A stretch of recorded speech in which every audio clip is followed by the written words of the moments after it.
ಎಲ್ರಿಗೂ ಮುಂಜಾನೆಯ ಶುಭೋದಯಗಳು. ನನ್ನ ಹೆಸರು Kavindra Kumar Chabukswar. I am working as a lecturer at government first grade college Indi. ಇವತ್ತಿನ ಈ ತರಗತಿಯಲ್ಲಿ ನಾವು ಅಧ್ಯಯನ ಮಾಡ್ತಾ ಇರೋ ವಿಷಯ ಯಾವುದಪ್ಪ ಅಂದರೆ ಪಾವತಿ ಶುಲ್ಕಿನ ಅಸಮತೋಲನಕ್ಕೆ ಕಾರಣಗಳು ಮತ್ತು ಸರಿಪಡಿಸುವ ವಿಧಾನಗಳು ಯಾವುವು ಎಂಬುದರ ಬಗ್ಗೆ ಇವತ್ತಿನ ಕ್ಲಾಸ್ನಲ್ಲಿ ನಾವು ಏನು ಮಾಡೋಣ ತಿಳಿದುಕೊಳ್ಳೋಣ. ಈ ಹಿಂದಿನ ಕ್ಲಾಸ್ನಲ್ಲಿ ನಾವು ಪಾವತಿ ಶುಲ್ಕಿನ ರಚನೆಯನ್ನು ಯಾವ ರೀತಿಯಾಗಿ ಮಾಡೋದು ಎಂಬುದನ್ನು ತಿಳಿದುಕೊಂಡಿದ್ವಿ. ಹಾಗಾದರೆ ಇವತ್ತಿನ ಕ್ಲಾಸ್ನಲ್ಲಿ ಪಾವತಿ ಶುಲ್ಕಿನ ಅಸಮತೋಲನಕ್ಕೆ ಏನೇನು ಕಾರಣಗಳು, ಪಾವತಿ ಶುಲ್ಕಿನ ಅಸಮತೋಲನ ಉಂಟಾಗಕ್ಕೆ ಯಾವ ರೀತಿಯ ಕಾರಣಗಳು ಉಂಟಾಗ್ತವೆ ಎಂಬುದನ್ನು ಇವತ್ತಿನ ಕ್ಲಾಸ್ನಲ್ಲಿ ನಾವೇನು ಮಾಡೋಣ, ಅಧ್ಯಯನವನ್ನು ಮಾಡೋಣ. ಇಲ್ಲಿ ಪಾವತಿ ಶುಲ್ಕಿನ ಅಸಮತೋಲನ. ಒಂದು ದೇಶದ ರಫ್ತು ಮೌಲ್ಯವು ಆಮದು ಮೌಲ್ಯಕ್ಕಿಂತಲೂ ಕಡಿಮೆ ಇದ್ದಲ್ಲಿ ಪಾವತಿ ಶುಲ್ಕಿನ ಕೊರತೆ ಸಂಭವಿಸ್ತೈತಿ. ಯಾವಾಗ ಆಮದಿನ ಮೌಲ್ಯ ಏನಾಗಿರ್ತೈತಿ ರೀ, ರಫ್ತು ಮೌಲ್ಯಕ್ಕಿಂತ ಹೆಚ್ಚಾಗಿದ್ರೆ ಆವಾಗ ಪಾವತಿ ಶುಲ್ಕಿನ ಅಸಮತೋಲನವನ್ನು ನಾವು ಕಾಣ್ತಾ ಬರ್ತೀವಿ. ಈ ಅಸಮತೋಲನ ಸಂದರ್ಭದ ಪರಿಸ್ಥಿತಿಯಲ್ಲಿ ಈ ದೇಶ ಮಾಡಬೇಕಾಗಿರುವ ಸಂದಾಯವು ಹೆಚ್ಚಿದ್ದು ಜಮಾಗಳು ಮಾತ್ರ ಕಡಿಮೆ ಇರ್ತಾವೆ. ಸಂದಾಯ ಮಾಡಬೇಕಾಗಿರ್ತಕ್ಕಂಥ ಪ್ರಮಾಣ ಏನಾಗಿರ್ತೈತಿ, ಹೆಚ್ಚಿಗೆ ಇರ್ತೈತಿ, ಜಮಾ ಏನಾಗಿರ್ತೈತಿ ರೀ, ಕಡಿಮೆ ಇರ್ತೈತಿ.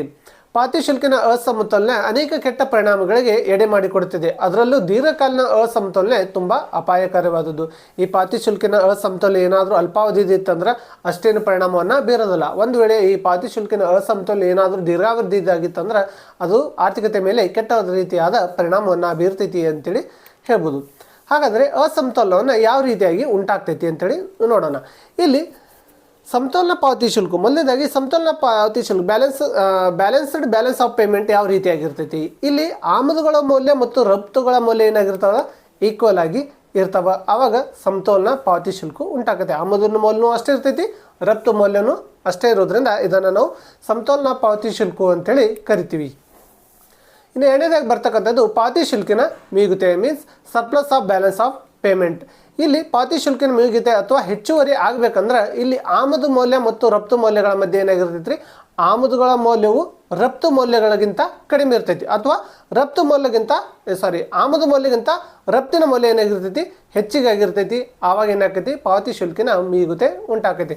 ನೋಡ್ರಿ, ಆಮದುಗಳ ಮೌಲ್ಯ ಏನಾಗೈತಿ, ರಫ್ತು ಮೌಲ್ಯಕ್ಕಿಂತ ಕಡಿಮೆ ಐತಿ, ಅಥವಾ ರಫ್ತು ಮೌಲ್ಯ ಹೆಚ್ಚಿದ್ದು ಆಮದುಗಳ ಮೌಲ್ಯ ಏನೈತಿ, ಕಡಿಮೆ ಐತಿ. ಇಂಥ ಪರಿಸ್ಥಿತಿಯಲ್ಲಿ ಇತ್ತಂದ್ರೆ ಅದನ್ನು ನಾವು ಪಾವತಿ ಶುಲ್ಕಿನ ಮಿಗುತೆ ಅಥವಾ surplus of balance of payment ಅಂತೇಳಿ ಕರಿತಾ ಬರ್ತೀವಿ. ಇನ್ನು ಮೂರನೇದಾಗಿ ಬರ್ತಕ್ಕಂಥದ್ದು ಪಾವತಿ ಶುಲ್ಕಿನ ಕೊರತೆ, deficit of balance of payment. ಇಲ್ಲಿ ಪಾವತಿ ಶುಲ್ಕಿನ ಕೊರತೆ ಅಂದ್ರೆ ರಫ್ತು ಮೌಲ್ಯಕ್ಕಿಂತ ಆಮದು ಮೌಲ್ಯ ಏನಾಗಿರ್ತೈತಿ, ಹೆಚ್ಚಾಗಿ ಇರ್ತೈತಿ. ನೋಡ್ರಿ, ರಫ್ತು ಮೌಲ್ಯಕ್ಕಿಂತ ಆಮದು ಮೌಲ್ಯ ಏನಾದರೂ ಹೆಚ್ಚಾಗಿದ್ರೆ ಅದನ್ನು ಕೊರತೆ ಪಾವತಿ ಶುಲ್ಕ ಅಂತ ಕರಿತೀವಿ. ಒಂದು ವೇಳೆ ರಫ್ತು ಮೌಲ್ಯ ಹೆಚ್ಚಾಗಿದ್ರೆ ಅದನ್ನು ಪಾವತಿ ಶುಲ್ಕಿನ ಮಿಗುತೆ ಅಂತೇಳಿ ಕರಿತೀವಿ, ಅಥವಾ ಹೆಚ್ಚುವರಿ ಪಾವತಿ ಶುಲ್ಕ ಅಂತ ಕರಿತೀವಿ. ಒಂದು ವೇಳೆ ಆಮದು ಮೌಲ್ಯ ರಫ್ತು ಮೌಲ್ಯ ಈಕ್ವಲ್ ಆಗಿದ್ರೆ ಅದನ್ನು ಸಮತೋಲನ ಪಾವತಿ ಶುಲ್ಕ ಅಂತೇಳಿ ಕರಿತೀವಿ. ಈ ರೀತಿಯಾಗಿ ಪಾವತಿ ಶುಲ್ಕಿನಲ್ಲಿ ಇರ್ತಕ್ಕಂಥ 3 ಪ್ರಕಾರಗಳು ಅಂತೇಳಿ ಹೇಳಿದ್ರು ತಪ್ಪಾಗಲಿಕ್ಕಿಲ್ಲ. ಇನ್ನು ನೆಕ್ಸ್ಟ್ ಬರ್ತಕ್ಕಂಥದ್ದು ಈ ಪಾವತಿ ಶುಲ್ಕಿನ ಅಸಮತೋಲನಕ್ಕೆ ಕಾರಣಗಳು ಯಾವುವು. ಈ ಪಾವತಿ ಶುಲ್ಕಿನ ಅಸಮತೋಲನಕ್ಕೆ ಮುಖ್ಯವಾಗಿ 4 ರೀತಿಯ ಕಾರಣಗಳನ್ನು ನಾವು ನೋಡ್ತಾ ಬರ್ತೀವಿ. ಅವು ಯಾವುವಂದರೆ, ಮೊದಲನೇದಾಗಿ ಬರ್ತಕ್ಕಂಥದ್ದು ರಾಜಕೀಯ ಕಾರಣಗಳು, ಎರಡನೇದಾಗಿ ಬರ್ತಕ್ಕಂಥದ್ದು ಸಾಮಾಜಿಕ ಕಾರಣಗಳು, ಮೂರನೇದಾಗಿ ಬರ್ತಕ್ಕಂಥದ್ದು ನೈಸರ್ಗಿಕ ಕಾರಣಗಳು, ನಾಲ್ಕನೇದಾಗಿ ಬರ್ತಕ್ಕಂಥದ್ದು ಆರ್ಥಿಕ ಕಾರಣಗಳು. ಹೌದಾ, ನಮ್ಮದು ಎಕನಾಮಿಕ್ ಸಬ್ಜೆಕ್ಟ್ ಆಗಿರೋದನ್ನು ನಾವು ಮುಖ್ಯವಾಗಿ ಫೋಕಸ್ ಮಾಡ್ತಕ್ಕಂಥ ಕಾರಣಗಳು ಯಾವಂದ್ರೆ ಆರ್ಥಿಕ ಕಾರಣಗಳು. ಹಾಗಂತೇಳಿ ಈ ಕಾರಣಗಳನ್ನ ನೋಡೋಲ್ಲ ಅಂತಲ್ಲ, ಅವುಗಳನ್ನು ನಾವೇನು ಮಾಡ್ತೀವಿ, ಶಾರ್ಟ್ ಆಗಿ ಓದ್ತಾ ಹೋಗ್ತೀವಿ ಮತ್ತು ಆರ್ಥಿಕ ಕಾರಣಗಳನ್ನು ವಿಸ್ತಾರವಾಗಿ ಏನು ಮಾಡ್ತೀವಿ, ಅಧ್ಯಯನವನ್ನು ಮಾಡ್ತೀವಿ. ಹಾಗಾದರೆ ಈ ರಾಜಕೀಯ ಕಾರಣಗಳಲ್ಲಿಯೂ ಸಹಿತ ಮತ್ತೆ ಏನು ಮಾಡ್ತೀವಿ, ನಾವು ವಿಂಗಡಣೆಯನ್ನು ಮಾಡ್ತೀವಿ. ಅಂದರೆ ರಾಜಕೀಯವಾಗಿ ಯಾವ ಕಾರಣಗಳಿಂದ ಪಾವತಿ ಶುಲ್ಕಿನ ಅಸಮತೋಲನೆ ಉಂಟಾಗ್ತದೆ ಅಂತೇಳಿ ಅಧ್ಯಯನವನ್ನು ಮಾಡ್ತೀವಿ. ಇಲ್ಲಿ ರಾಜಕೀಯ ಕಾರಣಗಳು ಯಾವುವು? ಹಾಗಾದರೆ ರಾಜಕೀಯ ಕಾರಣಗಳಲ್ಲಿ ರಾಜಕೀಯ ಅಸ್ಥಿರತೆ ಆಗಿರ್ಬೋದು, ಸರ್ಕಾರದ ನೀತಿ ನಿಯಮಗಳಾಗಿರ್ಬೋದು, ಕೈಗಾರಿಕಾ ಅಶಾಂತಿ ಆಗಿರ್ಬೋದು, ಯುದ್ಧಗಳಾಗಿರ್ಬೋದು, ರಾಜಕೀಯ ಸಂಬಂಧಗಳಾಗಿರ್ಬೋದು, ವ್ಯಾಪಾರ ದಿಕ್ಕಿನ ಬದಲಾವಣೆಗಳು ಆಗಿರ್ಬೋದು. ಈ ಎಲ್ಲ ಕಾರಣಗಳಿಂದಲೂ ಸಹಿತ ಏನಾಕೈತಿ, ಪಾವತಿ ಶುಲ್ಕಿನ ಅಸಮತೋಲನೆ ಉಂಟಾಕೈತಿ. ಈ ಎಲ್ಲ ಕಾರಣಗಳಿಂದ ರಫ್ತಿನ ಪ್ರಮಾಣ ಕಡಿಮೆಯಾಗಿ ಆಮದಿನ ಪ್ರಮಾಣ ಏನಾಕೈತಿ, ಹೆಚ್ಚಾಕತಿ. ಯಾವಾಗ ಆಮದಿನ ಪ್ರಮಾಣ ಹೆಚ್ಚಾಕೈತೋ ಆವಾಗ ಪಾವತಿ ಶುಲ್ಕಿನಲ್ಲಿ ಏನಾಕೈತಿ, ಅಸಮತೋಲನ ಉಂಟಾಕೈತಿ. ಇನ್ನು ಎರಡನೇದಾಗಿ ಬರ್ತಕ್ಕಂಥದ್ದು ಸಾಮಾಜಿಕ ಕಾರಣಗಳು. ಈ ಸಾಮಾಜಿಕ ಕಾರಣಗಳಲ್ಲಿಯೂ ಸಹಿತ ಸಾಮಾಜಿಕ ರಚನೆಯಲ್ಲಿ ಆಗ್ತಕ್ಕಂಥ ಬದಲಾವಣೆಗಳಾಗಿರ್ಬೋದು, ಅಭಿರುಚಿಯಲ್ಲಿನ ಬದಲಾವಣೆಗಳಾಗಿರ್ಬೋದು, ಸಂಪ್ರದಾಯಗಳಾಗಿರ್ಬೋದು, ಆಚಾರ ವಿಚಾರಗಳಲ್ಲಿ ಆಗ್ತಕ್ಕಂಥ ಬದಲಾವಣೆಗಳಾಗಿರ್ಬೋದು, ಫ್ಯಾಷನ್ಗಳಲ್ಲಿ ಆಗ್ತಕ್ಕಂಥ ಬದಲಾವಣೆಗಳು ಸಹಿತ ಆಗಿರ್ಬೋದು. ಈ ಎಲ್ಲ ಸಾಮಾಜಿಕ ಕಾರಣಗಳಿಂದಲೂ ಏನಾಕೈತ್ರಿ, ರಫ್ತಿನ ಪ್ರಮಾಣ ಕಡಿಮೆಯಾಗಿ ಆಮದಿನ ಪ್ರಮಾಣ ಏನಾಕತಿ ಹೆಚ್ಚಿಗೆ ಆಗ್ತೈತಿ. ಯಾವಾಗ ಆಮದಿನ ಪ್ರಮಾಣ ಹೆಚ್ಚಿಗೆ ಆಕತ್ತೋ ಆವಾಗ ಪಾವತಿ ಶುಲ್ಕಿನ ಅಸಮತೋಲನಕ್ಕೆ ಈ ಎಲ್ಲ ಅಂಶಗಳು ಕಾರಣ ಆಗ್ತವೆ. ಇನ್ನು ನೈಸರ್ಗಿಕ ಕಾರಣಗಳು, ಇಲ್ಲಿ ನೈಸರ್ಗಿಕ ಕಾರಣಗಳಲ್ಲಿ ಭೂಕಂಪ ಆಗಿರ್ಬೋದು, ಬರಗಾಲ ಆಗಿರ್ಬೋದು, ಸಾಂಕ್ರಾಮಿಕ ರೋಗಗಳಾಗಿರ್ಬೋದು, ನೆರೆ ಹಾವಳಿ ಆಗಿರ್ಬೋದು, ಚಂಡಮಾರುತಗಳಾಗಿರ್ಬೋದು, ಈ ಎಲ್ಲ ನೈಸರ್ಗಿಕ ಕಾರಣಗಳಿಂದಲೂ ಏನಾಗ್ತೈತಿ ಆಮದಿನ ಪ್ರಮಾಣ ಹೆಚ್ಚಾಗ್ತಾ ಪಾವತಿ ಶುಲ್ಕಿನ ಅಸಮತೋಲನೆಗೆ ಕಾರಣೀಕರ್ತ ಆಗ್ತಕ್ಕಂಥ ನೈಸರ್ಗಿಕ ಅಂಶಗಳು ಅಂತ ಹೇಳಿ ಸಹಿತ ಹೇಳ್ಬೋದು. ಇನ್ನು ಕೊನೆಯದಾಗಿ ಬರ್ತಕ್ಕಂಥದ್ದು ಆರ್ಥಿಕ ಕಾರಣಗಳು. ಈ ಆರ್ಥಿಕ ಕಾರಣಗಳಲ್ಲಿ ಬರ್ತಕ್ಕಂಥ ಅಂಶಗಳು ಅಥವಾ ಕಾರಣಗಳು ಯಾವಂದ್ರೆ ಅತಿ ಪ್ರಸರಣ ಆಗಿರ್ಬೋದು, ಜನಸಂಖ್ಯೆಯ ವೃದ್ಧಿ ಆಗಿರ್ಬೋದು, ಅಭಿವೃದ್ಧಿಯ ಆಮದುಗಳಾಗಿರ್ಬೋದು, ಆರ್ಥಿಕ ಆವರ್ತಗಳಾಗಿರ್ಬೋದು, ತಾಂತ್ರಿಕ ಬದಲಾವಣೆ, ಸಂಪನ್ಮೂಲಗಳ ಕೊರತೆ, ರಚನಾತ್ಮಕ ಬದಲಾವಣೆಗಳು, ಉತ್ಪಾದನೆ ನಷ್ಟ ಆಗಿರ್ಬೋದು, ನೆಕ್ಸ್ಟ್ ಬಂಡವಾಳದ ಅಭಾವ, ಅನುಕರಣೀಯ ಪ್ರವೃತ್ತಿ, ಮುಂದುವರೆದ ದೇಶಗಳ ರಕ್ಷಣಾ ನೀತಿ ಆಗಿರ್ಬೋದು. ಈ ಎಲ್ಲ ಕಾರಣಗಳಿಂದಲೂ ಸಹಿತ ಏನಾಕೈತ್ರಿ ಪಾವತಿ ಶುಲ್ಕಿನ ಅಸಮತೋಲನಕ್ಕೆ ಕಾರಣಗಳು ಆಗ್ತಾ ಬರ್ತಾವೆ. ಈಗ ಒಂದೊಂದಾಗಿ ನೋಡ್ತಾ ಬರೋಣ. ಮೊದಲನೇದಾಗಿರ್ತಕ್ಕಂಥದ್ದು ರಾಜಕೀಯ ಕಾರಣಗಳು. ಈ ರಾಜಕೀಯ ಕಾರಣಗಳಿಂದ ಯಾವ ರೀತಿಯಾಗಿ ಪಾವತಿ ಶುಲ್ಕಿನ ಅಸಮತೋಲನೆ ಉಂಟಾಕತಿ. ರಾಜಕೀಯ ಅಂಶಗಳು ಸಹ ಕೆಲವೊಮ್ಮೆ ಪಾವತಿ ಶುಲ್ಕಿನ ಅಸಮತೋಲನಕ್ಕೆ ಕಾರಣವನ್ನು ಉಂಟು ಮಾಡ್ತವೆ. ಯಾವ ರೀತಿ ಅಂದ್ರೆ ರಾಜಕೀಯ ಅಸ್ಥಿರತೆಗಳು ಉತ್ಪಾದನೆ ಮತ್ತು ಬಂಡವಾಳ ಹೂಡಿಕೆ ಮೇಲೆ ಪ್ರಭಾವವನ್ನು ಬೀರ್ತವೆ. ರಾಜಕೀಯ ಅಸ್ಥಿರತೆ ಕಾರಣದಿಂದಾಗಿ ಸರ್ಕಾರಗಳು ಪದೇ ಪದೇ ಬದಲಾಗುತ್ತಿರ್ತವೆ. ಉತ್ಪಾದನೆಯಲ್ಲಿ ಏರಿಳಿತಗಳು ಉಂಟಾಗಿ ರಫ್ತುಗಳು ಕಡಿಮೆಯಾಗುತ್ತವೆ ಮತ್ತು ಆಮದುಗಳು ಹೆಚ್ಚುವಂತೆ ಮಾಡಬಹುದು. ಸರ್ಕಾರ ಪ್ರಮುಖ ನಿರ್ಧಾರಗಳು ರಾಜಕೀಯ ಅಂಶಗಳಿಂದ ಪ್ರಭಾವಕ್ಕೊಳಗಾಗುತ್ತವೆ. ಸರ್ಕಾರವು ನಿರೂಪಿಸುವ ಕೈಗಾರಿಕಾ ನೀತಿ, ವಾಣಿಜ್ಯ ನೀತಿ, ವ್ಯಾಪಾರ ನೀತಿ ಮುಂತಾದವುಗಳು ಪಾವತಿ ಶುಲ್ಕಿನ ಮೇಲೆ ಪ್ರಭಾವ ಬೀರಬಲ್ಲವು. ಕೈಗಾರಿಕಾ ಕ್ಷೇತ್ರದಲ್ಲುಂಟಾಗುವ ಮುಷ್ಕರಗಳು, ಲಾಕೌಟ್ಗಳು, ಬಂದ್ಗಳು ಮುಂತಾದವು ಆಂತರಿಕ ಉತ್ಪಾದನೆ ಕುಗ್ಗುವಂತೆ ಮಾಡುತ್ತವೆ. ಆಗ ಆಮದುಗಳು ಹೆಚ್ಚುತ್ತವೆ ಮತ್ತು ರಫ್ತುಗಳು ಕುಗ್ಗುವಂತಾಗುವ ಸಂಭವಗಳು ಹೆಚ್ಚು. ಯುದ್ಧಗಳು, ಯುದ್ಧ ಪರಿಹಾರ ಪಾವತಿಗಳು, ವ್ಯಾಪಾರ ದಿಕ್ಕಿನ ಬದಲಾವಣೆ ಮುಂತಾದವುಗಳು ಸಹ ಇದೇ ರೀತಿಯ ಪರಿಣಾಮಗಳನ್ನು ಬೀರಬಲ್ಲವು. ನೋಡ್ರಿ, ರಾಜಕೀಯ ಕಾರಣಗಳಾಗ್ತಕ್ಕಂಥ ರಾಜಕೀಯ ಅಸ್ಥಿರತೆ ಆಗಿರ್ಬೋದು, ಸರ್ಕಾರದ ನೀತಿ ಆಗಿರ್ಬೋದು, ಕೈಗಾರಿಕಾ ಅಶಾಂತಿ ಆಗಿರ್ಬೋದು, ಯುದ್ಧಗಳಾಗಿರ್ಬೋದು, ರಾಜಕೀಯ ಸಂಬಂಧಗಳಾಗಿರ್ಬೋದು, ವ್ಯಾಪಾರ ದಿಕ್ಕಿನಲ್ಲಿ ಆಗ್ತಕ್ಕಂಥ ಬದಲಾವಣೆಗಳಾಗಿರ್ಬೋದು, ಈ ಎಲ್ಲವೂ ನಡೆಯೋದು ರಾಜಕೀಯ ಕಾರಣಗಳಿಂದ. ಯಾವಾಗ ರಾಜಕೀಯ ಶಾಂತಿಯುತವಾಗಿರ್ತೈತೋ ಆವಾಗ ಉತ್ಪಾದನೆ ಪ್ರಮಾಣ ಏನಾಗಿರ್ತೈತಿ ಹೆಚ್ಚಿಗೆ ಆಗ್ತಾ ಹೋಗ್ತೈತಿ. ಪದೇ ಪದೇ ಸರ್ಕಾರಗಳು ಬದಲಾಗ್ತಾ ಇದ್ರೆ ಆ ಪರಿಣಾಮ ಏನಾಗಿರ್ತೈತ್ರಿ ಉತ್ಪಾದನೆ ಮೇಲೆ ಬೀರ್ತೈತಿ. ಅವಾಗ ಒಂದು ವೇಳೆ ಸರ್ಕಾರ ಅಸ್ಥಿರತೆಯಿಂದ ಇತ್ತಂದ್ರೆ ಅಲ್ಲಿ ಏನಾಗಂಗಿಲ್ಲ, ಕೈಗಾರಿಕೆಗಳಿಗೆ ಒಳ್ಳೆಯ ರೀತಿಯಾದ ಪ್ರೋತ್ಸಾಹ ಸಿಗಂಗಿಲ್ಲ, ಉತ್ಪಾದನೆ ಏನಾಗ್ತೈತಿ ಕುಂಠಿತ ಆಗ್ತೈತಿ. ಯಾವಾಗ ಉತ್ಪಾದನೆ ಕುಂಠಿತ ಆಗ್ತೈತೋ ಆವಾಗ ಬೇಕಾದಂಥ ಸರಕು ಸೇವೆಗಳನ್ನು ನಾವು ವಿದೇಶಗಳಿಂದ ಆಮದು ಮಾಡ್ಕೋಬೇಕಾಗತ್ತೆ. ಹೀಗೆ ರಾಜಕೀಯ ಅಸ್ಥಿರತೆಯ ಕಾರಣದಿಂದಲೂ ಸಹಿತ ಆಮದು ಪ್ರಮಾಣ ಹೆಚ್ಚಾಗಿ ರಫ್ತಿನ ಪ್ರಮಾಣ ಕಡಿಮೆ ಆಕತಿ. ಯಾವಾಗ ಆಮದು ಪ್ರಮಾಣ ಹೆಚ್ಚಾಕೈತೋ ಆವಾಗ ಪಾವತಿ ಶುಲ್ಕಿನ ಅಸಮತೋಲನಕ್ಕೆ ಕಾರಣೀಕರ್ತ ಆಗ್ತಕ್ಕಂಥ ರಾಜಕೀಯ ಅಂಶಗಳು ಅಂತೇಳಿ ಹೇಳ್ಬೋದು. ಇನ್ನು ಎರಡನೇದಾಗಿ ಬರ್ತಕ್ಕಂಥದ್ದು ಸಾಮಾಜಿಕ ಅಂಶಗಳು. ನೋಡ್ರಿ, ಕೆಲವು ಸಾಮಾಜಿಕ ಅಂಶಗಳು ಸಹಿತ ಪಾವತಿ ಶುಲ್ಕಿನ ಅಸಮತೋಲನಕ್ಕೆ ಕಾರಣ ಆಗ್ತವೆ. ಈಗ ಉದಾಹರಣೆಗೆ ನೋಡ್ರಿ, ಜನರ ಆಯ್ಕೆ ಮತ್ತು ಅಭಿರುಚಿಗಳಲ್ಲಿನ ಬದಲಾವಣೆಗಳು. ಜನರ ಆಯ್ಕೆ ಮತ್ತು ಅಭಿರುಚಿಗಳಲ್ಲಿ ಬದಲಾವಣೆ ಆದರೂ ಸಹಿತ ಏನು ಮಾಡ್ತೀವಿ ನಾವು ಆ ಸರಕನ್ನು ಆಮದು ಮಾಡ್ಕೊಳ್ಬೇಕಾಗತಿ. ಫ್ಯಾಷನ್ನಲ್ಲಿ ಆಗ್ತಕ್ಕಂಥ ಬದಲಾವಣೆಗಳಾಗಿರ್ಬೋದು ಮುಂತಾದವು ಪಾವತಿ ಶುಲ್ಕಿನ ಸ್ಥಿತಿಯಲ್ಲಿ ಬದಲಾವಣೆಗಳನ್ನು ತರ್ತವೆ. ಅಷ್ಟೇ ಅಲ್ಲದೆ ದೇಶವೊಂದರ ಸಾಮಾಜಿಕ ರಚನೆಯಲ್ಲಿ ಬದಲಾವಣೆಗಳು ಉಂಟಾದರೆ ಅವರು ಇಷ್ಟಪಡುವ ಸರಕುಗಳ ವಿಧ ಸಹಿತ ಏನಾಕೈತ್ರಿ ಬದಲಾವಣೆ ಆಗ್ತೈತಿ. ಆಗ ಆಮದು ಮತ್ತು ರಫ್ತುಗಳ ಸ್ವರೂಪದಲ್ಲಿಯೂ ಸಹಿತ ಏರಿಳಿತಗಳು ಉಂಟಾಕವ. ಇಲ್ಲಿ ಸಾಮಾಜಿಕ ಕಾರಣಗಳಲ್ಲಿ ಮುಖ್ಯವಾಗಿ ಬರ್ತಕ್ಕಂಥದ್ದು ಜನರ ಆಯ್ಕೆ ಮತ್ತು ಅಭಿರುಚಿಗಳು.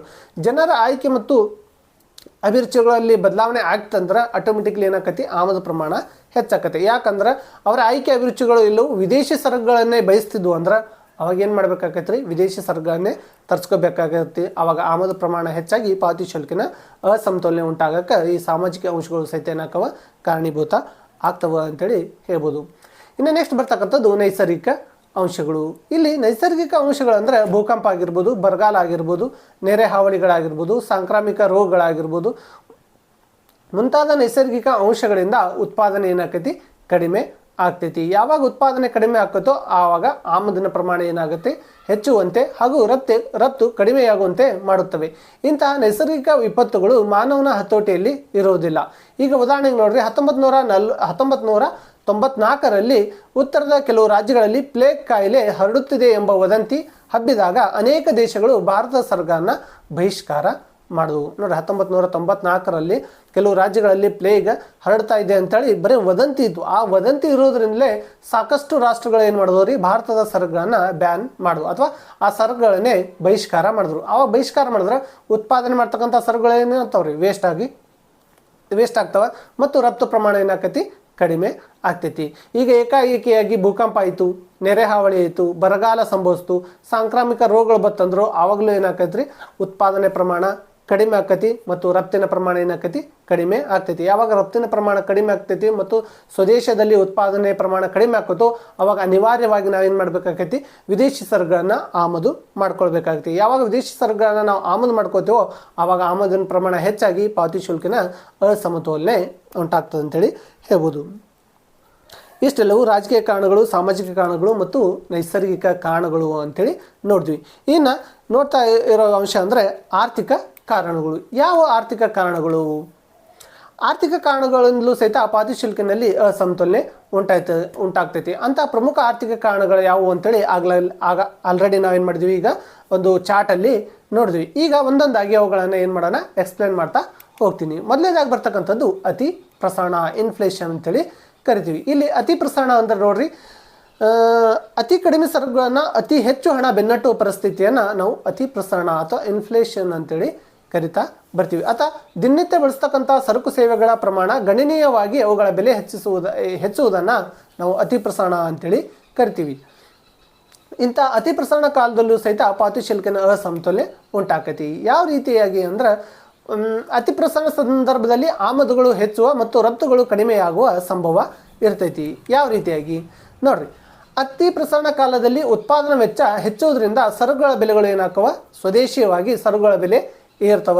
ಆ ಕಾರಣದಿಂದಾಗಿ ಅಂತಾರಾಷ್ಟ್ರೀಯವಾಗಿ ಬೇಡಿಕೆಗಳು ಏನಾಗ್ತವ, ಕಳೆದುಕೊಳ್ತವೆ. ಸ್ವದೇಶಿಯವಾಗಿ ಅತಿ ಪ್ರಸರಣ ಇರೋದ್ರಿಂದ ಅವುಗಳ ಬೆಲೆ ಏನಾಕೈತ್ರಿ, ಹೆಚ್ಚಿಗೆ ಆಕೈತಿ. ಬೆಲೆಗಳು ಹೆಚ್ಚಾದ್ರೆ ಅಂತಾರಾಷ್ಟ್ರೀಯ ಮಟ್ಟವಾಗಿ ಅವುಗಳ ಬೆಲೆ ಹೆಚ್ಚಿಗೋದ್ರಿಂದ ಅವುಗಳನ್ನು ಬೇಡಿಕೆ ಏನು ಮಾಡ್ತಾರೆ, ಅಂತಾರಾಷ್ಟ್ರೀಯವಾಗಿ ಕಡಿಮೆ ಮಾಡ್ತಾರೆ. ಬೇಡಿಕೆ ಕಡಿಮೆ ಆಯ್ತಂದ್ರೆ ಆಟೋಮೆಟಿಕ್ಲಿ ರಫ್ತಿನ ಪ್ರಮಾಣ ಏನಾಕೈತ್ರಿ, ಕಡಿಮೆ ಆಗ್ತೈತಿ. ರಫ್ತಿನ ಪ್ರಮಾಣ ಕಡಿಮೆ ಆಗೋದ್ರಿಂದ ಪಾವತಿ ಶುಲ್ಕ ಅಸಮತೋಲನೆಗೆ ಕಾರಣೀಭೂತ ಆಗ್ತೈತಿ. ನೆಕ್ಸ್ಟ್, ಅತಿ ಪ್ರಸರಣದಿಂದ ಜನರ ಬಳಿ ಖರ್ಚು ಮಾಡಲು ಲಭ್ಯವಿರುವ ಹಣದ ಪ್ರಮಾಣ ಹೆಚ್ಚಿರುವುದರಿಂದ ವಿದೇಶಿ ಸರಕುಗಳಿಗೆ ಬೇಡಿಕೆ ಹೆಚ್ಚುವ ಮೂಲಕ ಅಧಿಕ ಆಮದಿಗೆ ಕಾರಣ ಆಗ್ತೈತಿ. ಈ ಅತಿ ಪ್ರಸರಣ ಕಾಲದಲ್ಲಿ ಜನರ ಹತ್ರ ಏನಿರ್ತೈತ್ರಿ, ಹಣದ ಪ್ರಮಾಣ ಹೆಚ್ಚಿಗಿರ್ತೈತಿ. ಹಣದ ಪ್ರಮಾಣ ಹೆಚ್ಚಿಗಿದ ಮೇಲೆ ಅವ್ರು ಏನು ಮಾಡ್ತಾರೆ, ವಿದೇಶಿ ಸರಕುಗಳನ್ನ ಕೊಳ್ಳಬೇಕು ಅಂತೇಳಿ ಬಯಸ್ತಾರೆ. ಯಾವಾಗ ವಿದೇಶಿ ಸರಕುಗಳನ್ನ ಕೊಳ್ಳಕ್ಕೆ ಬಯಸ್ತಾರೋ ಆವಾಗ ವಿದೇಶಿ ಸರಕುಗಳ ಆಮದು ಪ್ರಮಾಣ ಏನಾಕೈತಿ, ಹೆಚ್ಚಿಗಾಗಿ ಆಮದಿಗೆ ಪರೋಕ್ಷವಾಗಿ ಏನಾಕತ್ರಿ, ಕಾರಣೀಭೂತರಾಗ್ತಾರೆ. ಈ ಆಮದಿನ ಪ್ರಮಾಣ ಹೆಚ್ಚಾಗೋದ್ರಿಂದ ಪಾವತಿ ಶುಲ್ಕಿನ ಅಸಮತೋಲನೆ ಉಂಟಾಗ್ತೈತಿ. ನೆಕ್ಸ್ಟ್, ಪಾವತಿ ಶುಲ್ಕಿನ ಅಸಮತೋಲನೆ ಪರಿಸ್ಥಿತಿ ಏರ್ಪಟ್ಟು ದೇಶ ಸಂಕಷ್ಟ ಸನ್ನಿವೇಶವನ್ನು ಎದುರಿಸಬೇಕಾಗತ್ತೆ. ಏನಾದರೂ ಅಲ್ಪಕಾಲೀನ ಪಾವತಿ ಶುಲ್ಕಿನ ಅಸಮತೋಲನೆ ಉಂಟಾದರೆ ಹೇಗೋ ಮ್ಯಾನೇಜ್ ಮಾಡ್ಬೋದು, ಹೌದಾ. ಒಂದು ವೇಳೆ ಅದೇ ದೀರ್ಘಕಾಲದ ಪಾವತಿ ಶುಲ್ಕಿನ ಅಸಮತೋಲನೆ ಉಂಟಾಯ್ತಂದ್ರೆ ಅದು ದೇಶದ ಆರ್ಥಿಕತೆ ಮೇಲೆ ಕೆಟ್ಟ ರೀತಿಯಾದ ಪರಿಣಾಮವನ್ನು ಬೀರ್ತೈತಿ. ಇನ್ನು ನೆಕ್ಸ್ಟ್ ಬರ್ತಕ್ಕಂಥದ್ದು ಜನಸಂಖ್ಯೆಯ ಬೆಳವಣಿಗೆ. ಈ ಜನಸಂಖ್ಯೆಯ ಬೆಳವಣಿಗೆಯಿಂದಲೂ ಸಹಿತ ಏನಾಕೈತಿ, ರಫ್ತಿನ ಪ್ರಮಾಣ ಕಡಿಮೆಯಾಗಿ ಆಮದ ಪ್ರಮಾಣ ಹೆಚ್ಚಾಗುವ ಪರಿಸ್ಥಿತಿ ಉಂಟಾಕೈತಿ. ನೋಡ್ರಿ, ಏರುತ್ತಿರುವ ಜನಸಂಖ್ಯೆಯ ಕಾರಣದಿಂದಾಗಿ ಆಂತರಿಕವಾಗಿ ಸರಕುಗಳ ಪೂರೈಕೆಯಲ್ಲಿ ಕೊರತೆಯ ಸಮಸ್ಯೆ ಉದ್ಭವಿಸಬಹುದು. ಆಗ ಉಳಿದಿರುವ ಏಕೈಕ ಮಾರ್ಗವೆಂದರೆ ಸರಕುಗಳನ್ನು ವಿದೇಶದಿಂದ ಆಮದು ಮಾಡಿಕೊಳ್ಳುವುದು. ಒಂದು ರಾಷ್ಟ್ರದ ಜನಸಂಖ್ಯೆ ಏರ್ತಾ ಹೋದ್ರೆ ಆ ಏರ್ತಕ್ಕಂಥ ಜನಸಂಖ್ಯೆಗೆ ಅನುಗುಣವಾಗಿ ಆಹಾರವನ್ನು ಪೂರೈಕೆ ಮಾಡೋಕೆ ನಮ್ಮಿಂದ ಆಗಲ್ಲ, ಅಥವಾ ಅವರ ಬೇಡಿಕೆಗೆ ಅನುಗುಣವಾಗಿ ನಾವು ಸರಕುಗಳನ್ನು ಪೂರೈಸೋಕೆ ಆಗಲ್ಲ. ಆವಾಗ ಅನಿವಾರ್ಯವಾಗಿ ಏನು ಮಾಡಬೇಕಾಗೈತೆ, ನಾವು ವಿದೇಶಗಳಿಂದ ಸರಕುಗಳನ್ನು ಆಮದು ಮಾಡ್ಕೋಬೇಕಾಗುತ್ತೆ. ಯಾವಾಗ ಆಮದುಗಳನ್ನು ಮಾಡ್ತಾ ಹೋಗ್ತೀವೋ ಆವಾಗ ಆಮದು ಪ್ರಮಾಣ ಹೆಚ್ಚಾಗಿ ಪಾವತಿ ಶುಲ್ಕಿನ ಅಸಮತೋಲನೆಗೆ ಕಾರಣೀಭೂತ ಆಗ್ತದೆ ಅಂತೇಳಿ ಹೇಳ್ಬೋದು. ಯಾವ ರೀತಿಯಾಗಿ ಜನಸಂಖ್ಯೆ ಬೆಳವಣಿಗೆ ಆಗ್ತಾ ಇದೆ ಅಂದ್ರೆ, ನಮ್ಮ ಮಾಲ್ತಸ್ರವರು ಒಂದು ಉದಾಹರಣೆಯನ್ನು ಕೊಡ್ತಾರೆ. ಜನಸಂಖ್ಯೆ ಅಂಕಗಣಿತ ರೀತಿಯಲ್ಲಿ ಏರಿದ್ರೆ ಜನಸಂಖ್ಯೆ ಏನಾಗಿರ್ತೈತಿ, ಏನೋ ಐತಿರೋದು ಮಾಲ್ತಸ್ರವ್ರದ್ದು ನಿಯಮ, ಆಹಾರ ಉತ್ಪಾದನೆ ಅಂಕಗಣಿತ ರೀತಿಯಲ್ಲಿ ಬೆಳವಣಿಗೆ ಆದರೆ ಜನಸಂಖ್ಯೆ ಏನಾಗಿರ್ತೈತ್ರಿ, ಆ ಅಂಕಗಣಿತದ ಅಂಕಗಳ ಏನು ಸಂಖ್ಯೆ ಇರ್ತಾವೆ ಅವು ದ್ವಿಗುಣ ಆಗ್ತಾ ಹೋಗ್ತಾ ಇರ್ತಾವೆ. ಆಹಾರ ಉತ್ಪಾದನೆ ಹೆಂಗಾಗಿರ್ತೈತಿ, 1, 2, 3, 4 ಈ ರೀತಿಯಾಗಿ ಉತ್ಪಾದನೆ ಹೆಚ್ಚುತ್ತಾ ಹೋದರೆ ಜನಸಂಖ್ಯೆ ಹೆಂಗಾಗ್ತದಂದ್ರೆ 1, 2, 2 4, 4 8 8 ಮತ್ತೆ ಡಬಲು ಮತ್ತೆ 16 ಆಕತಿ, 16 ಡಬಲು, ಈ ರೀತಿಯಾಗಿ ಏನಾಗಿರ್ತೈತಿ ದ್ವಿಗುಣ ಆಗ್ತಾ ಹೋಗ್ತದೆ ಅಂತೇಳಿ ಮಾಲ್ತಸರ್ ಅವರು ಹೇಳ್ತಾರೆ. ಹಂಗಾದ್ರೆ ಬೆಳೀತಿರೋದ ಜನಸಂಖ್ಯೆಗೆ ಅನುಗುಣವಾಗಿ ನಾವು ಆಹಾರವನ್ನು ಪೂರೈಕೆ ಮಾಡೋಕೆ ಆಗಲ್ಲ. ಆ ಕಾರಣಕ್ಕಾಗಿ ನಾವು ಏನು ಮಾಡ್ತೀವಿ, ವಿದೇಶಗಳಿಂದ ಸರಕುಗಳನ್ನು ಆಮದು ಮಾಡ್ಕೊಳಕ್ಕೆ ಮುಂದಾಗ್ತೀವಿ. ಈ ರೀತಿಯಾಗಿ ಜನಸಂಖ್ಯೆ ಬೆಳವಣಿಗೆಯು ಸಹಿತ ಪಾವತಿ ಶುಲ್ಕಿನ ಅಸಮತೋಲನೆಗೆ ಕಾರಣಕರ್ತ ಆಗ್ತಿದೆ ಅಂತೇಳಿ ಹೇಳ್ಬೋದು. ನೆಕ್ಸ್ಟ್ ಬರ್ತಕ್ಕಂಥದ್ದು ಅಭಿವೃದ್ಧಿ ಆಮದುಗಳು. ಇಲ್ಲಿ ಅನೇಕ ರಾಷ್ಟ್ರಗಳು ಇಂದು ತ್ವರಿತ ಆರ್ಥಿಕ ಅಭಿವೃದ್ಧಿ ಸಾಧಿಸುವ ನಿಟ್ಟಿನಲ್ಲಿ ಕಾರ್ಯಕ್ರಮಗಳ ಅನುಷ್ಠಾನಕ್ಕೆ ಅಗಾಧ ಪ್ರಮಾಣದ ಭಾರಿ ಯಂತ್ರೋಪಕರಣಗಳು, ತಂತ್ರಜ್ಞಾನ, ಸಲಕರಣೆಗಳು, ಸಂಪನ್ಮೂಲಗಳು ಮುಂತಾದವುಗಳನ್ನು ಆಮದು ಮಾಡಿಕೊಳ್ಳುತ್ತಿವೆ. ಹೀಗೆ ವಿಪರೀತ ಅಭಿವೃದ್ಧಿ ಆಮದುಗಳ ಕಾರಣದಿಂದಲೂ ಅಭಿವೃದ್ಧಿಶೀಲ ದೇಶಗಳ ಪಾವತಿ ಶುಲ್ಕಿನಲ್ಲಿ ಅಸಮತೋಲನೆ ಎಂಬ ಸಮಸ್ಯೆ ಸಾಮಾನ್ಯ ಎನಿಸಿಬಿಟ್ಟಿದೆ. ಯಾಕಂದ್ರೆ ಅಭಿವೃದ್ಧಿಗಾಗಿ ಯಾವ ರಾಷ್ಟ್ರಗಳು ಸರಕನ್ನು ಆಮದು ಮಾಡ್ಕೊಳ್ತಾವೋ ಆ ರಾಷ್ಟ್ರದ ಪಾವತಿ ಶುಲ್ಕು ಅಸಮತೋಲನೆ ಸಾಮಾನ್ಯವಾಗಿ ಕಂಡುಬರ್ತೈತಿ. ಯಾಕಂದರೆ ಆ ರಾಷ್ಟ್ರ ಅಭಿವೃದ್ಧಿಶೀಲ ರಾಷ್ಟ್ರ ಆಗಿರೋದ್ರಿಂದ ಅಭಿವೃದ್ಧಿಗಾಗಿ ಅನೇಕ ಯಂತ್ರೋಪಕರಣಗಳು, ತಂತ್ರಜ್ಞಾನಗಳು ಮುಂತಾದವುಗಳನ್ನು ಆಮದು ಮಾಡ್ಕೊಳ್ತಾನೆ ಇರ್ತೈತಿ. ಈ ರೀತಿಯಾಗಿ ಆಮದು ಮಾಡ್ಕೊಳ್ಳೋದ್ರಿಂದ ಏನಾಕೈತಿ, ಆಮದು ಪ್ರಮಾಣ ಹೆಚ್ಚಾಗಿ ರಫ್ತಿನ ಪ್ರಮಾಣ ಕಡಿಮೆಯಾಗಿ ಪಾವತಿ ಶುಲ್ಕಿನಲ್ಲಿ ಏನಾಕೈತಿ ಅಸಮತೋಲನ ಉಂಟಾಗ್ತೈತಿ ಅಂತೇಳಿ ಹೇಳ್ಬೋದು. ಇನ್ನು ನೆಕ್ಸ್ಟ್ ಬರ್ತಕ್ಕಂಥದ್ದು ಆರ್ಥಿಕ ಆವರ್ತಗಳು, ಟ್ರೇಡ್ ಸೈಕಲ್ಸ್.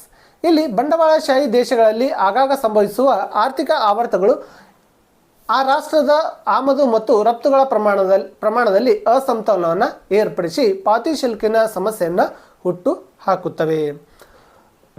ಇಲ್ಲಿ ಆರ್ಥಿಕ ಆವರ್ತಗಳಂದ್ರೆ ಆಲ್ರೆಡಿ ನಾವು ಹಿಂದಿನ ಕ್ಲಾಸ್ನಲ್ಲಿ ನೋಡಿದ್ದೀವಿ ರೀ. ಏನೈತಿ, ಮುಗ್ಗಟ್ಟು ಇರ್ತೈತಿ, ಚೇತರಿಕೆ ಇರ್ತೈತಿ, ಶೃಂಗ ಇರ್ತೈತಿ, ಮತ್ತು ಮುಗ್ಗಟ್ಟು ಇರ್ತಾವೆ. ಅಂದ್ರೆ ಆರ್ಥಿಕತೆಯಲ್ಲಿ ಆಗ್ತಕ್ಕಂಥ ಏರಿಳಿತಗಳನ್ನು ನಾವು ಆರ್ಥಿಕ ಆವರ್ತಗಳು ಅಂತೇಳಿ ಕರಿತೀವಿ. ಯಾವಾಗ ಮುಗ್ಗಟ್ಟಿನ ಪರಿಸ್ಥಿತಿ ಇರ್ತೈತೋ ಆವಾಗ ರಫ್ತಿನ ಪ್ರಮಾಣ ಏನಾಗಿರ್ತೈತಿ, ಹೆಚ್ಚಿಗಾಗಿ ಸರ್ಪ್ಲಸ್ ಬ್ಯಾಲೆನ್ಸ್ ಆಫ್ ಪೇಮೆಂಟನ್ನು ನಾವು ನೋಡ್ತೀವಿ. ಯಾವಾಗ ಮುಗ್ಗಟ್ಟು ಇರ್ತೈತೋ ಆವಾಗ ಏನಾಗಿರ್ತೈತಿ ರೀ, ಆಮದು ಪ್ರಮಾಣ ಹೆಚ್ಚಿದ್ದು ರಫ್ತಿನ ಪ್ರಮಾಣ ಕಡಿಮೆ ಇದ್ದು ಅಲ್ಲಿ ಡೆಫಿಸಿಟ್ ಬ್ಯಾಲೆನ್ಸ್ ಆಫ್ ಪೇಮೆಂಟನ್ನು ನೋಡ್ತೀವಿ, ಕೊರತೆ ಪಾವತಿ ಶುಲ್ಕ ನೋಡ್ತಾ ಬರ್ತೀವಿ. ಈ ರೀತಿಯಾಗಿ ಆರ್ಥಿಕ ಆವರ್ತಗಳು ಸಹಿತ ಪಾವತಿ ಶುಲ್ಕಿನ ಏರಿಳಿತಗಳಿಗೆ ಏನಾಕತಿ ಕಾರಣೀಭೂತ ಆಗ್ತೈತಿ ಅಥವಾ ಪಾವತಿ ಶುಲ್ಕಿನ ಸಮಸ್ಯೆಯನ್ನು ಹುಟ್ಟುಹಾಕುವಂಥ ಕಾರಣಗಳು ಸಹಿತ ಈ ಆರ್ಥಿಕ ಆವರ್ತಗಳು ಆಗಿರ್ತವೆ. ಇನ್ನು ನೆಕ್ಸ್ಟ್ ಬರ್ತಕ್ಕಂಥದ್ದು ತಂತ್ರಜ್ಞಾನದಲ್ಲಾಗುವ ಬದಲಾವಣೆಗಳು. ಇಲ್ಲಿ ಸರಕೊಂದರ ಉತ್ಪಾದನೆಯಲ್ಲಿ ಬಳಸಲಾಗುತ್ತಿರುವ ತಂತ್ರಜ್ಞಾನದ ಬದಲಿಗೆ ಇನ್ನೊಂದು ಹೊಸ ಆಧುನಿಕ ತಂತ್ರಜ್ಞಾನ ಸಂಶೋಧಿಸಲ್ಪಟ್ಟಾಗ ಆ ಹೊಸ ತಂತ್ರಜ್ಞಾನವನ್ನು ಸಂಶೋಧಿಸಿದ ದೇಶ ಆ ಸರಕನ್ನು ಉತ್ತಮ ದರ್ಜೆಯಲ್ಲಿ ಮತ್ತು ಕಡಿಮೆ ಬೆಲೆಯಲ್ಲಿ ಉತ್ಪಾದಿಸಲು ಶಕ್ಯವಾಗಿರುತ್ತದೆ. ಆಗ ವಿದೇಶಿ ಮಾರುಕಟ್ಟೆಯಲ್ಲಿ ಆ ದೇಶದ ಸರಕಿಗೆ ಬೇಡಿಕೆ ಹೆಚ್ಚಿ ಹಳೆಯದಾದ ತಂತ್ರಜ್ಞಾನದ ಸಹಾಯದಿಂದ ಉತ್ಪಾದಿಸಲಾಗುವ ಸರಕಿಗೆ ಬೇಡಿಕೆ ಕಡಿಮೆಯಾಗುತ್ತದೆ. ಇದರಿಂದಾಗಿ ಈ ದೇಶದ ಪಾವತಿ ಶುಲ್ಕಿನ ಪರಿಸ್ಥಿತಿಯಲ್ಲಿ ಏರಿಳಿತಗಳಾಗುವ ಸಂಭವ ಇರ್ತೈತಿ. ನೋಡ್ರಿ, ಈಗ ಯಾವ ರಾಷ್ಟ್ರ ಹಳೆಯ ತಂತ್ರಜ್ಞಾನವನ್ನು ಇಟ್ಟುಕೊಂಡು ಸರಕು ಸೇವೆಗಳನ್ನು ಉತ್ಪಾದನೆ ಮಾಡ್ತಿರ್ತೈತಿ ಮತ್ತು ಇನ್ನೊಂದು ರಾಷ್ಟ್ರ ಹೊಸ ತಂತ್ರಜ್ಞಾನವನ್ನು ಇಟ್ಟುಕೊಂಡು ಸರಕು ಸೇವೆಯನ್ನು ಉತ್ಪಾದನೆ ಮಾಡ್ತಿರ್ತೈತಿ. ಯಾವ ಹೊಸ ತಂತ್ರಜ್ಞಾನ ಇಟ್ಟುಕೊಂಡಿರ್ತಕ್ಕಂಥ ರಾಷ್ಟ್ರ ಏನು ಮಾಡ್ತೈತ್ರಿ, ಕಡಿಮೆ ಬೆಲೆಯಲ್ಲಿ ಹೆಚ್ಚು ಸರಕನ್ನು ಉತ್ಪಾದನೆ ಮಾಡ್ತೈತಿ. ಹಳಿ ತಂತ್ರಜ್ಞಾನ ಇರೋ ರಾಷ್ಟ್ರ ಏನು ಮಾಡ್ತೈತ್ರಿ, ಹೆಚ್ಚು ಸರಕುಗಳನ್ನು ಹೆಚ್ಚು ಬೆಲೆಗೆ ಏನು ಮಾಡ್ತೈತ್ರಿ, ಅದು ಉತ್ಪಾದನೆಯನ್ನು ಮಾಡ್ತೈತಿ. ಹೀಗಿರುವಾಗ ಹಳೆ ತಂತ್ರಜ್ಞಾನದ ಸರಕುಗಳ ಬೆಲೆಗಳೇನಿರ್ತವೆ ಹೆಚ್ಚಿಗೆ ಆಗಿರ್ತೈತಿ, ಹೊಸ ತಂತ್ರಜ್ಞಾನದ ಸರಕುಗಳ ಬೆಲೆಗಳೇನಿರ್ತೈತಿ ಕಡಿಮೆ ಆಗಿರ್ತೈತಿ. ಈ ರೀತಿಯಾಗಿ ಎರಡೂ ದೇಶಗಳ ಮಧ್ಯೆ ಪೈಪೋಟಿ ಇರುವುದರಿಂದ ಯಾವ ರಾಷ್ಟ್ರ ಕಡಿಮೆ ಬೆಲೆಯಲ್ಲಿ ಸರಕನ್ನು ಉತ್ಪಾದನೆ ಮಾಡ್ತೈತೋ ಆ ರಾಷ್ಟ್ರದ ಪಾವತಿ ಶುಲ್ಕ ಏನಾಗಿರ್ತೈತಿ ಅನುಕೂಲಕರ ಆಗಿರ್ತೈತಿ. ಯಾವ ರಾಷ್ಟ್ರ ಹಿಂದುಳಿದ ತಂತ್ರಜ್ಞಾನವನ್ನು ಬಳಸಿ ಉತ್ಪಾದನೆ ಮಾಡ್ತೈತೋ ಆ ರಾಷ್ಟ್ರದ ಪಾವತಿ ಶುಲ್ಕ ಏನಾಗಿರ್ತೈತಿ ಅಸಮತೋಲನದಿಂದ ಏರ್ಪಟ್ಟಿರ್ತೈತಿ. ಯಾಕಂದ್ರೆ ಆ ರಾಷ್ಟ್ರದಲ್ಲಿ ಅತಿ ಹೆಚ್ಚಿನ ಬೆಲೆಗೆ ಸರಕನ್ನು ಉತ್ಪಾದನೆ ಆಗಿರೋದನ್ನು ಅವುಗಳ ಸರಕನ್ನು ಯಾವ ರಾಷ್ಟ್ರವೂ ಏನು ಮಾಡೋಂಗಿಲ್ಲ, ಆಮದು ಮಾಡ್ಕೊಳ್ಳೋಂಗಿಲ್ಲ. ಆ ಕಾರಣಕ್ಕಾಗಿ ಯಾವ ರಾಷ್ಟ್ರದಲ್ಲಿ ಕಡಿಮೆ ವೆಚ್ಚದಲ್ಲಿ ಸರಕನ್ನು ಉತ್ಪಾದನೆ ಮಾಡ್ತೈತೋ ಅದೇ ರಾಷ್ಟ್ರದಿಂದ ನಾವು ಏನು ಮಾಡ್ಕೋತೀವಿ, ಮತ್ತೆ ಆಮದನ್ನು ಮಾಡ್ಕೋತೀವಿ. ಈ ರೀತಿಯಾಗಿ ಆಮದ ಪ್ರಮಾಣ ಹೆಚ್ಚಾಗಿ ಪಾವತಿ ಶುಲ್ಕಿನ ಅಸಮತೋಲನೆಗೆ ಕಾರಣ ಆಗ್ತದೆ ಈ ತಂತ್ರಜ್ಞಾನದಲ್ಲಾಗುವ ಬದಲಾವಣೆಯಿಂದ. ನೆಕ್ಸ್ಟ್ ಬರ್ತಕ್ಕಂಥದ್ದು ಸಂಪನ್ಮೂಲಗಳ ಅಭಾವ. ಇಲ್ಲಿ ಕಾಲಕ್ರಮೇಣ ಸಂಪನ್ಮೂಲಗಳು ಬರಿದಾಗುವ ಅಥವಾ ಇನ್ನಾವುದೇ ಕಾರಣಗಳಿಂದ ಸಂಪನ್ಮೂಲಗಳ ಕೊರತೆಯಿಂದ ಕೂಡಿದಾಗ ಅಂತಹ ಸಂಪನ್ಮೂಲಗಳಲ್ಲಿ ಕೊರತೆ ಅನುಭವಿಸುತ್ತಿರುವ ದೇಶವು ಅನಿವಾರ್ಯವಾಗಿ ಆಮದು ಮಾಡಿಕೊಳ್ಳಬೇಕಾಗುತ್ತದೆ. ನೋಡ್ರಿ, ಸಂಪನ್ಮೂಲಗಳ ಅಭಾವ ಯಾವಾಗ ಏರ್ಪಡ್ತೈತೋ ಆವಾಗ ಆಟೋಮೆಟಿಕ್ಲಿ ಆ ಸರಕನ್ನು ನಾವೇನು ಮಾಡಬೇಕಾಗೈತಿ, ವಿದೇಶಗಳಿಂದ ಆಮದು ಮಾಡ್ಕೋಬೇಕಾಗೈತಿ. ಸಂಪನ್ಮೂಲಗಳ ಅಭಾವದಿಂದ ಆಮದು ಪ್ರಮಾಣ ಹೆಚ್ಚಾಗಿಯೂ ಸಹಿತ ಏನಾಕೈತಿ ಪಾವತಿ ಶುಲ್ಕಿನ ಅಸಮತೋಲನೆ ಉಂಟಾಗ್ತದೆ ಅಂತೇಳಿ ಹೇಳ್ಬೋದು. ನೆಕ್ಸ್ಟ್ ಬರ್ತಕ್ಕಂಥದ್ದು ಉತ್ಪಾದನೆಯ ಪ್ರೊಡಕ್ಷನ್ ಲಾಸ್. ಇಲ್ಲಿ ಉತ್ಪಾದನೆಯ ಸಂದರ್ಭದಲ್ಲಿ ಕೆಲ ಕಾರ್ಮಿಕರ ಮತ್ತು ಮಾಲೀಕರ ಮಧ್ಯೆ ಆಗ್ತಕ್ಕಂಥ ವಾದ ವಿವಾದಗಳಿಂದ ಅಥವಾ ಬೇಡಿಕೆಗಳ ಈಡೇರದೇ ಇದ್ದಾಗ ಕೆಲವೊಂದು ಮುಷ್ಕರಗಳಾಗ್ತವೆ. ಆ ಫ್ಯಾಕ್ಟ್ರಿಗಳನ್ನು ಕ್ಲೋಸ್ ಮಾಡೋದು ಅಂದರೆ ಬೀಗ ಮುದ್ರೆಗಳನ್ನು ಹಾಕುವುದು, ಆಂತರಿಕ ಕೋಬೆಗಳಾಗಿರ್ಬೋದು, ಭೀಕರ ಕ್ಷಾಮ ಆಗಿರ್ಬೋದು, ನೆರೆ ಹಾವಳಿ ಆಗಿರ್ಬೋದು, ರಾಜಕೀಯ ಅಸ್ಥಿರತೆ ಆಗಿರ್ಬೋದು, ಇತ್ಯಾದಿ ಕಾರಣಗಳಿಂದಲೂ ಸಹಿತ ಪಾವತಿ ಶುಲ್ಕಿನ ಅಸಮತೋಲನೆ ಉಂಟಾಕೈತಿ. ನೋಡಿರಿ, ಏನಾದರೂ ಕಾರ್ಮಿಕರು ಮತ್ತು ಮಾಲೀಕರ ಮಧ್ಯೆ ಮನಸ್ತಾಪ ಉಂಟಾಗಿ ಅಲ್ಲಿ ಏನಾದರೂ ಮುಷ್ಕರಗಳು ಏರ್ಪಟ್ಟು ಅಂದ್ರೆ ಆಟೋಮೆಟಿಕ್ಲಿ ಉತ್ಪಾದನೆ ಪ್ರಮಾಣ ಏನಾಕೈತಿ ಕಡಿಮೆ ಆಗ್ತೈತಿ. ಉತ್ಪಾದನೆ ಪ್ರಮಾಣ ಕಡಿಮೆ ಆಗ್ತಂದ್ರೆ ರಫ್ತಿನ ಪ್ರಮಾಣ ಕಡಿಮೆ ಆಗ್ತೈತಿ. ರಫ್ತಿನ ಪ್ರಮಾಣ ಕಡಿಮೆ ಆಯ್ತಂದ್ರೆ ಆಟೋಮೆಟಿಕ್ಲಿ ಆ ಸರಕನ್ನು ನಾವೇನು ಮಾಡಬೇಕಾಗೈತಿ, ಬೇರೆ ದೇಶಗಳಿಂದ ಆಮದು ಮಾಡ್ಕೋಬೇಕಾಗಿರ್ತೈತಿ. ಅದೇ ರೀತಿಯಾಗಿ ರಾಜಕೀಯ ಅಸ್ಥಿರತೆ ಆಗಿರ್ಬೋದು, ಕ್ಷಾಮ ಆಗಿರ್ಬೋದು, ನೆರೆ ಹಾವಳಿಗಳು ಬಂದ್ರೆ ಅಥವಾ ನೈಸರ್ಗಿಕ ವಿಕೋಪಗಳಿಂದ ಆಗಿರ್ಬೋದು, ಆಟೋಮೆಟಿಕ್ಲಿ ಈ ಎಲ್ಲ ಕಾರಣಗಳಿಂದ ಉತ್ಪಾದನೆ ಏನಾಕೈತಿ ನಷ್ಟ ಅನುಭವಿಸ್ಬೇಕಾಗುತ್ತೆ. ಉತ್ಪಾದನೆ ನಷ್ಟದಿಂದ ಆ ಸರಕುಗಳಿಗೆ ಬೇಡಿಕೆ ಇರೋದನ್ನು ಆ ಸರಕುಗಳನ್ನು ಏನು ಮಾಡ್ತೀವಿ ನಾವು ವಿದೇಶಗಳಿಂದ ಆಮದು ಮಾಡ್ಕೊಳ್ಬೇಕಾಗತ್ತಿ. ಈ ವಿದೇಶಗಳಿಂದ ಆಮದು ಮಾಡ್ಕೊಳ್ಳೋದ್ರಿಂದ ಮತ್ತೆ ಪುನಃ ಏನಾಕೈತಿ ಪಾವತಿ ಶುಲ್ಕಿನ ಅಸಮತೋಲನೆಗೆ ಕಾರಣ ಆಗ್ತದೆ ಅಂಥೇಳಿ ಹೇಳ್ಬೋದು.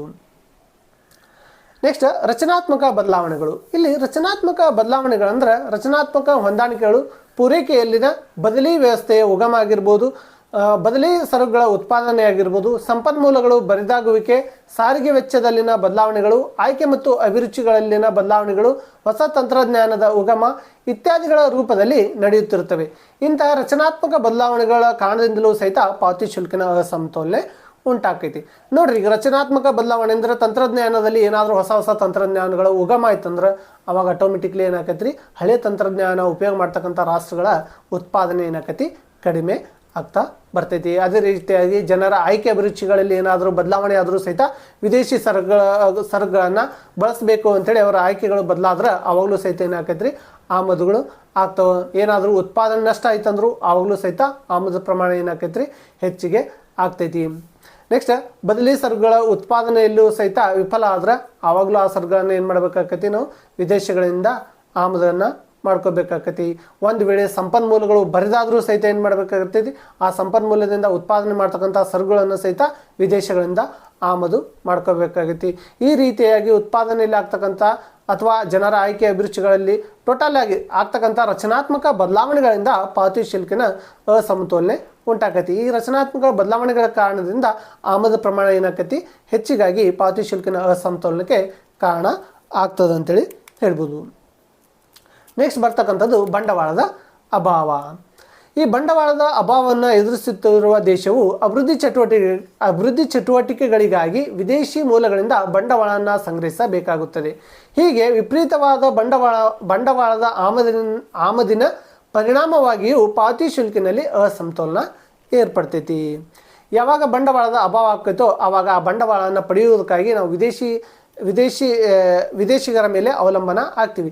ಯಾವಾಗ ವಿದೇಶಿಗಳ ಮೂಲಗಳಿಂದ ಬಂಡವಾಳಗಳನ್ನು ಸಂಗ್ರಹಿಸ್ತಾ ಹೋಗ್ತೀವೋ ಆವಾಗ ಬಂಡವಾಳದ ಆಮದಿನ ಪ್ರಮಾಣ ಏನಾಕೈತಿ ಹೆಚ್ಚಿಗೆ ಆಗ್ತೈತಿ. ಬಂಡವಾಳದ ಆಮದ ಪ್ರಮಾಣ ಹೆಚ್ಚಿಗೆ ಆಗೋದ್ರಿಂದ ಮತ್ತೆ ಪಾವತಿ ಶುಲ್ಕಿನಲ್ಲಿ ಏನಾಕೈತಿ ಅಸಮತೋಲನ ಉಂಟಾಗ್ತೈತಿ ಅಂತೇಳಿ ಹೇಳ್ಬೋದು. ಇನ್ನು ಅನುಕರಣೆಯ ಪ್ರವೃತ್ತಿ. ಹೌದಾ, ಈ ಅನುಕರಣೆಯ ಪ್ರವೃತ್ತಿಯಲ್ಲೂ ಸಹಿತ ಆಮದ ಪ್ರಮಾಣ ಹೆಚ್ಚಾಗ್ತಾ ಬರ್ತೈತಿ. ನೋಡ್ರಿ, ಹಿಂದುಳಿದ ದೇಶಗಳಲ್ಲಿನ ಜನರು ಮುಂದುವರಿದ ದೇಶದ ಜನರು ಬಳಸುವ ಭೋಗವಿಲಾಸಿ ವಸ್ತುಗಳಿಗೆ ಮಾರು ಹೋಗುವ ಸ್ವಭಾವವುಳ್ಳವರಾಗಿರ್ತಾರೆ. ಅಂದ್ರೆ ಸಾಮಾನ್ಯವಾಗಿ ನೋಡ್ರಿ, ಮೇಲ್ವರ್ಗದವರನ್ನು ನಾವು ಕೆಳವರ್ಗದವ್ರು ಏನು ಮಾಡ್ತೀವಿ ಅನುಕರಣೆ ಮಾಡ್ತಾ ಇರ್ತೀವಿ. ಆ ರೀತಿಯಿಂದ ಸಹಿತ ಅನುಕರಣೆ ಪ್ರವೃತ್ತಿಯಿಂದಲೂ ಸಹಿತ ಏನಾಗಿರ್ತಾರೆ ಈ ಪಾವತಿ ಶುಲ್ಕಿನ ಅಸಮತೋಲನೆ ಉಂಟಾಗತ್ತೆ. ಯಾವ ರೀತಿಯಾಗಿ ಅಂದ್ರೆ ಜನರ ಭೋಗ ಲಾಲಸೆಯಿಂದ ಆಮದುಗಳು ಏರುವ ಸಂಭವ ಇರುವುದರಿಂದ ಆ ದೇಶದ ಪಾವತಿ ಶುಲ್ಕ ಏನಾಗತ್ತೆ ಅಸಮತೋಲನಕ್ಕೆ ಕಾರಣಕರ್ತರಾಗ್ತವೆ. ಈಗ ಹಿಂದುಳಿದ ರಾಷ್ಟ್ರಗಳು ಮುಂದುವರಿದ ರಾಷ್ಟ್ರಗಳ ಜನರು ಬಳಸುತ್ತಿರುವ ಭೋಗವಿಲಾಸಿ ಸರಕುಗಳಿಗೆ ಮಾರು ಹೋಗ್ತಾರೆ. ಅಂದ್ರೆ ಈಗ ನೋಡ್ರಿ, ಹಿಂದುಳಿದ ರಾಷ್ಟ್ರಗಳಲ್ಲಿ ನಾವೇನು ಮಾಡ್ತೀವಿ ಕೈಯಿಂದ ಗಾಡಿ ಹೊಡ್ಕೊತೀವಿ ಅಥವಾ ಫ್ಯಾನ್ ಹಚ್ತೀವಿ.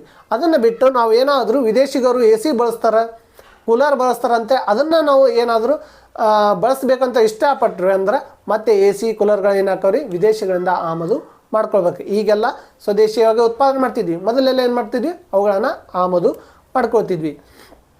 ಈ ರೀತಿಯಾಗಿ ಅನುಕರಣೆ ಮಾಡೋದ್ರಿಂದಲೂ ಏನಾಕತಿ ಪಾವತಿ ಶುಲ್ಕಿನ ಅಸಮತೋಲನೆ ಉಂಟಾಕತಿ.